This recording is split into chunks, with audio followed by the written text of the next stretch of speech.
सैनिक टाकळीचा श्वास देशासाठी अग्निवीर भरती चौघांची निवड।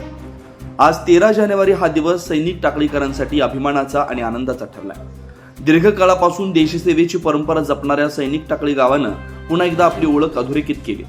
यावर्षीच्या इंडियन आर्मी अग्निवीर भरतीत गावातील 4 तरुणांची निवड झाली, त्यामुळे संपूर्ण गावात उत्साहाचं वातावरण पसरलंय। सैनिक टाकळी हे नाव घेता सैनिकी शिस्त, देशभक्ती आणि कर्तव्य भावना डोळ्यासमोर येते। आजवर झालेल्या जवळपास प्रत्येक सैन्य भरतीत या गावातील एखादा तरी युवक देशसेवेसाठी पुढे आलेला दिसतो। मात्र कोरोनाच्या काळात अनेक तरुणांची भरतीची महत्त्वाची वर्ष वाया गेल्यानं या परंपरेला काही काळ खंड पडला होता। पण यंदाच्या अग्निवीर भरतीत सैनिक टाकळीतील 4 युवकांची निवड होऊन ही परंपरा पुन्हा नव्यानं जोमानं उभी राहिली। अग्निवीर म्हणून निवड झालेल्या युवकांमध्ये कुमार अवधूत विजय पाटील, अनिकेत अप्पासो पाटील, अनुराग रविकांत पाटील आणि संदेश दीपक वासमकर यांचा समावेश आहे। या चौघांनी दाखवलेली जिद्द, कठोर मेहनत, सातत्यपूर्ण व्यायाम आणि अभ्यास याचाच हे यशस्वी फळ आहे।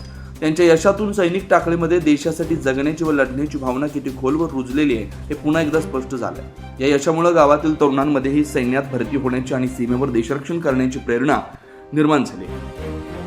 या युवकांच्या घडणी त्यांचे आई वडील, गुरुवर्य आणि संपूर्ण टाकळीकरांचा मोलाचा वाटा असल्याची भावना व्यक्त केली जाते। भविष्यातील सैनिक टाकळीतील अनेक युवक भारतीय सैन्यात दाखल होऊन देशभक्तीची ही ज्वाला अखंड प्रज्वलित ठेवतील असा विश्वास ग्रामस्थांनी व्यक्त केला। सुदर्शन पाटील, शिवार न्यूज नेटवर्क, सैनिक टाकळी।